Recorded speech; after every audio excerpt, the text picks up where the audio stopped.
របៀបទិញសំបុត្ររថភ្លើងនៅជប៉ុនយើងចង់ទៅ Disney Sea ឬក៏ Disneyland យើងអាចជិះរថភ្លើងចំណេញលុយហើយបាន experience ល្អទៀតអញ្ចឹងវីដេអូនេះសម្រាប់អ្នកអត់ដែលចេះទិញសំបុត្ររថភ្លើងគេធ្វើម៉េចអាចមើលវីដេអូនេះបានខ្ញុំចេញពីសាត្រីខ្ញុំធ្លាប់មានវីដេអូបង្ហាញដែលខ្ញុំទៅតូក្យូទៅលេងសាត្រីហ្នឹងអញ្ចឹងយើងចុច Google Map ទៅយើងមានបដូររថភ្លើង3អញ្ចឹងយើងចេញពីសាត្រីយើងរក Station Tsuki station ហ្នឹងយើងអាចមើលក្នុង Google Map ទៅយើងដើរទៅរកអញ្ចឹងយើងទិញសំបុត្ររថភ្លើងទីមួយយើងត្រូវចុចភាសាអង់គ្លេសបន្ទាប់មកយើងចុច search station ចុងក្រោយគេដែលយើងចង់ស្ថានីយ៍រថភ្លើងនៅ Tokyo Disney Sea ឬក៏ Disneyland ហ្នឹងឈ្មោះ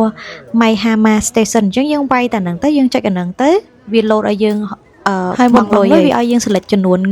សំបុត្រដែលយើងចង់បានយើងចុចចឹងទៅវាដាក់ថាអស់ប៉ុន្មានយើងដាក់លុយចូលតាមម៉ាស៊ីនហ្នឹងទៅបានហើយវាសំបុត្ររថភ្លើងហើយនឹងលុយ app ឯងហើយបើមើលអត់ទាន់អាច scope មើលបានហើយយើងរក station តាម Google Map ដែលយើងមើលទៅថាទិសដៅហ្នឹងយើងត្រូវជិះមួយណាបាត់ឆ្វេងបាត់ស្ដាំអញ្ចឹងណាហើយនេះយើងជិះមកដល់ Disney ហើយអញ្ចឹង station ចុងក្រោយគេគឺMaihama Station នឹងយើងចុះទៅយើងតជើងរថភ្លើងរបស់ Disneyland នឹងហ្មងអញ្ចឹងវាអត់ទៅណាគឺជិះតែជុំវិញ Disney Resort ហ្នឹងឯងអញ្ចឹងទេសភាពគេស្អាតណាស់ហើយរថភ្លើង Disney គឺប្លែកម្យ៉ាងកន្លែងប្អួយគេហ្នឹងរូប Mickey Mouse ហ្មងអញ្ចឹងពេលមកដល់នោះយើងរកផ្លាកកន្លែង Disney Resort ចេញទៅតាមណាយើងចេញទៅតាមព្រួយហ្នឹងទៅហើយយើង tap សំបុត្រដែលយើងបានពេលយើងចូលរថភ្លើងហ្នឹងហើយពេលយើងចេញយើងត្រូវ scan សំបុត្រហ្នឹងម្ដងទៀតអញ្ចឹងសំបុត្រហ្នឹងលែងប្រើការបានហើយនេះមកដល់ហ្នឹង station ហ្នឹងឈ្មោះ Maihama ហ្នឹងហ្មងអញ្ចឹងពេលយើង tap សំបុត្រចេញ exit ហ្នឹងហើយខាងស្ដាំដៃទៅ Tokyo Disneyland ខាងឆ្វេងដៃទៅ Tokyo Disney Sea អញ្ចឹងណាគេចង់ទៅ land ណាគេចង់ទៅ sea អាចបត់ឆ្វេងបត់ស្ដាំតាមហ្នឹងទៅតែខ្ញុំទៅលើនេះខ្ញុំទៅ Disney Sea ដែលសារ Disney Sea មានតែនៅជប៉ុនមួយគឺ unique ជាងគេអញ្ចឹងខ្ញុំទៅ Disney Sea តែ2ដងហើយខ្ញុំនេះរថភ្លើងដែលខ្ញុំនិយាយអញ្ចឹងឃើញប្អួយគេរូប Mickey Mouse ហ្មងលយខ្លាំងណាស់អញ្ចឹងយើងរកទៅកន្លែងទិញសំបុត្រ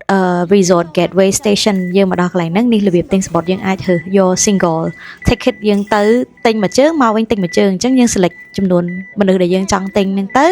ហើយយើងចុច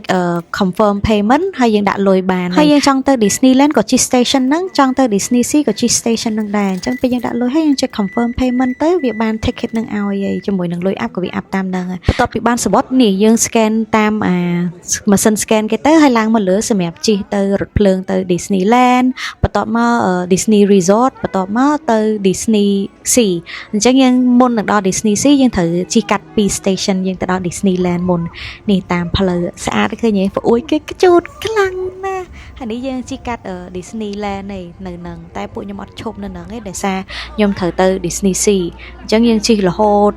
ហើយមុននឹងដល់ Disney Sea យើងជិះកាត់មើលឃើញសមុទ្រទៀតចំហៀងខាងហ្នឹងតែខ្ញុំអត់បានថតដោយសារទូរស័ព្ទខ្ញុំហ្នឹងវា full storage អញ្ចឹងពេលយើងទៅដល់កន្លែងចេញDisney Sea ណាយើង scan សំបុត្រយើងនឹងទៅហើយខ្ញុំទៅថ្ងៃនោះហ្នឹងចំគេគម្រប់ខួប25ឆ្នាំនៃ Disney Sea ហ្នឹងអូហើយសប្បាយស្អាតហើយខ្ញុំទៅហ្នឹងគឺអត់បានថតទេគឺគិតតែពីលេងរហូតពីព្រោះអីពីមួយកន្លែងទៅមួយកន្លែងគឺតម្រង់ជួរគ្នារហូតហើយ tip មួយទៀតសំខាន់អ្នកដែលយើងទៅមានអីវ៉ាន់ច្រើនភាគច្រើនយើងដើរលេងខ្លួនឯងភាគច្រើនយើងទិញអីវ៉ាន់តាមផ្លូវច្រើនអញ្ចឹងយើងអាចនៅកន្លែង Disney Sea ហ្នឹងក៏គេមានកន្លែងយើងដាក់អីវ៉ាន់ដែរយើងដាក់កាក់ចូលទៅយើងអាចដកសោចាក់សោបានហើយថា8យេនទេអញ្ចឹងយើងអាចដាក់នៅក្នុងបានហើយអញ្ចឹងវីដេអូនេះមានតែប៉ុណ្្នឹងឯងហើយខ្ញុំបានទៅលេង Rapunzel ហ្នឹងហើយ